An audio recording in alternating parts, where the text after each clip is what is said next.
interpretation provided for you. Teman-teman media yang saya hormati, saya menghargai kunjungan Menteri Luar Negeri Turki ke Indonesia di tengah pandemi ini. Ini merupakan kunjungan pertama Menteri Luar Negeri Turki secara bilateral dalam kurun waktu 15 tahun terakhir. Dan bertepatan tahun ini, kita, Indonesia dan Turki, merayakan 70 tahun hubungan diplomatik Indonesia-Turki.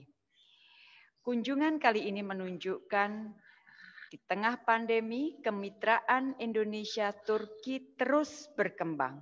Tidak saja untuk kepentingan dua negara, namun juga bagi dunia.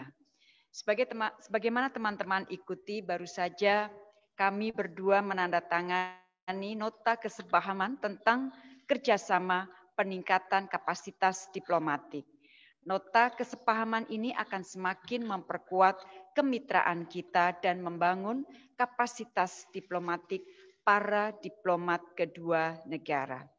Teman-teman media yang saya hormati, pada pertemuan tadi kami membahas rencana kunjungan kenegaraan Presiden Erdogan ke Indonesia insya Allah akan dilakukan tahun depan.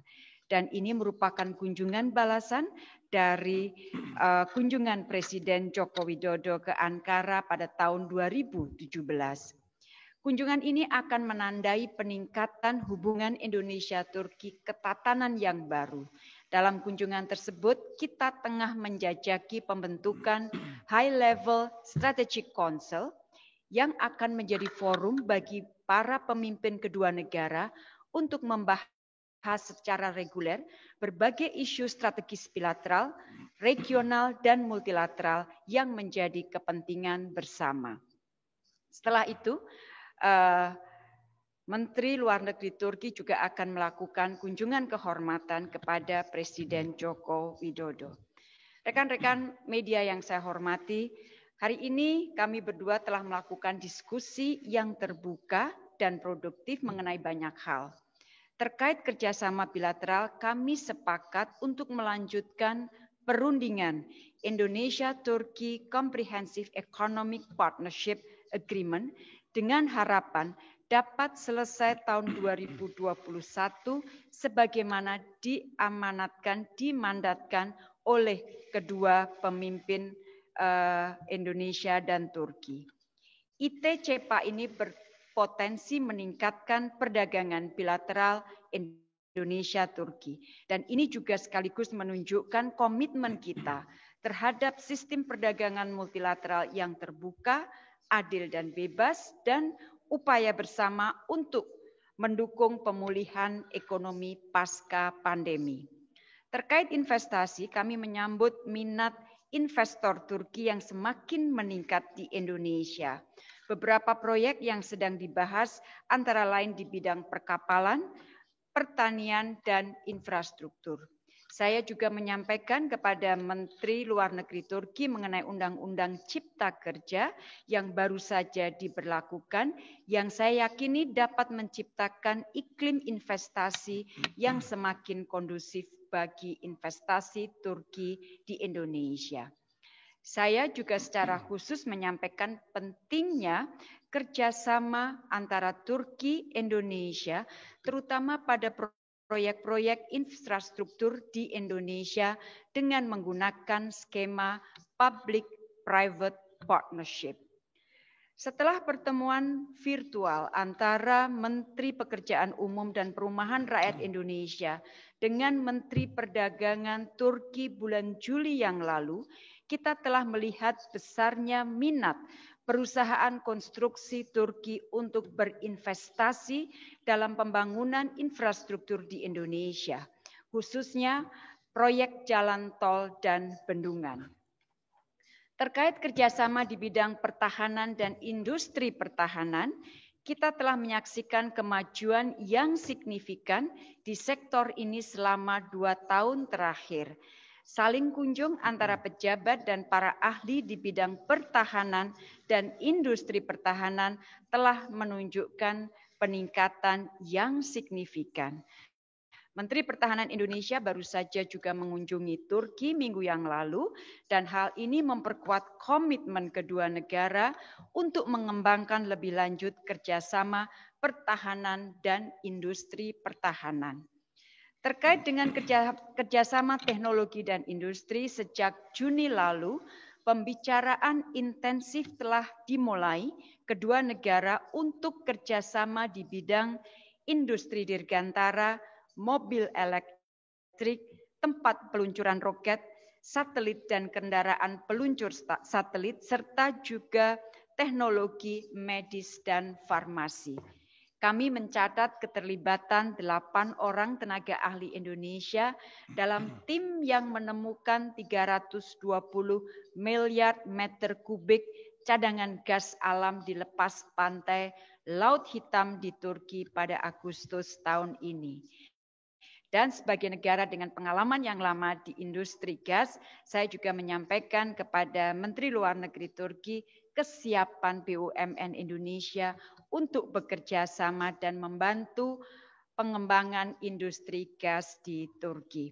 Rekan-rekan media yang saya hormati, terkait dengan isu global dan kawasan, kita membahas pentingnya memperkuat multilateralisme khususnya dalam menghadapi pandemi global ini.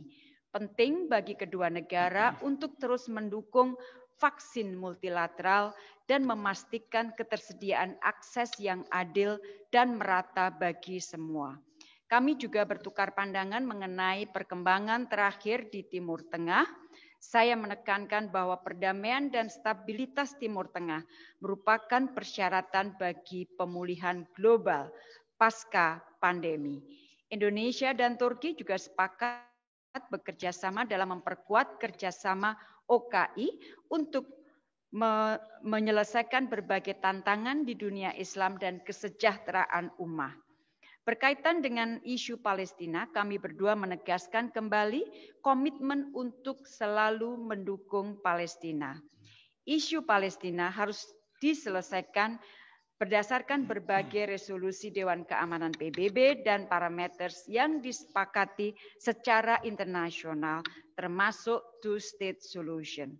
Demikian yang dapat saya sampaikan. Now I would like to invite you, Mevlut, to convey your views. Thank you very much, Minister Marsudi, my dear sister Retno. First of all, for the kind invitation and for the warmest hospitality. I'm very happy to visit brotherly country, Indonesia. And Indonesia is an important country in Islamic world and in the region. And we have historical ties and brotherly relations. This year, we are celebrating the 70th anniversary of our diplomatic relations. Unfortunately, we couldn't organize joint events to celebrate, but in the upcoming years, we will have opportunities to celebrate our diplomatic relations. And the friendship between President Erdogan and President Widodo is as a big support for us as two foreign ministers to further enhance our relations in many areas. And President Erdogan wishes to visit Indonesia next year. And we will launch the high-level strategic council cooperation during President Erdogan's planned visit. And Indonesia is our key partner in this region. Our cooperation in economy, trade, and defense industry improving. And we have a lot of advantages, particularly in defense industry cooperation. And Turkey has been investing a lot and best quality, I can say, very competitive price, and no political obstacle. So what else we need? And when we look at the trade volume between two countries, it's around $1.5 billion. That the total population of two countries is 350 million. So 1.5 billion is far behind our true potential. So we agreed to reach our common goal, which is initially $10 billion. And we also agreed to increase the investment in both Turkey and Indonesia. Turkish companies are really interested to invest in Indonesia despite the pandemic. And we also discussed the PPP model, particularly in constructions. Turkey's PPP is a model in the world right now, and we are ready to share our experiences. We realized so many major projects through PPP model in Turkey. And Turkish companies, construction companies, are the second in the world after Chinese companies. So they are also interested to undertake the projects that Indonesia is planning to realize in the future. Today, we signed an MOU, as you have also witnessed, in the field of diplomatic capacity. It means that we will strengthen our cooperation as two foreign ministries, and including training and exchange of diplomats. And Turkey and Indonesia have similar views on global issues. And I just updated my dear sister Retno about developments in our region, recent developments in our region. But we have very good cooperation in OIC, our regional organization or forum, actually, not regional, but within G20, I mean MICTA and the D8 and the United Nations. And we strengthen our relations with ASEAN with Indonesia's support. I'm very grateful to you and Indonesia for your support, dear Retno. Ladies and gentlemen, today, unfortunately, Ummah is facing threats with rising Islamophobia and xenophobia.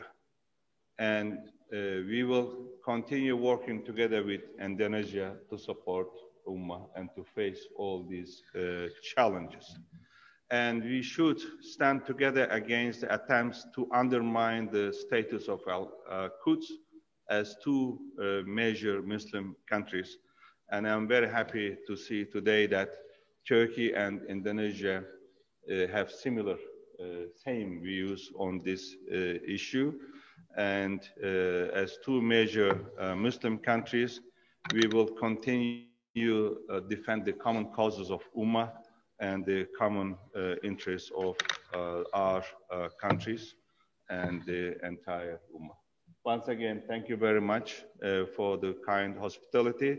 I will be honored to be received by President Widodo today as well. Thank you very much, Mevlut. Teman-teman, terima kasih banyak.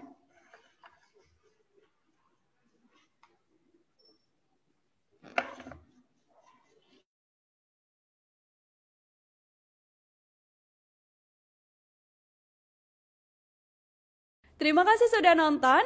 Jangan lupa like, subscribe, dan share ya.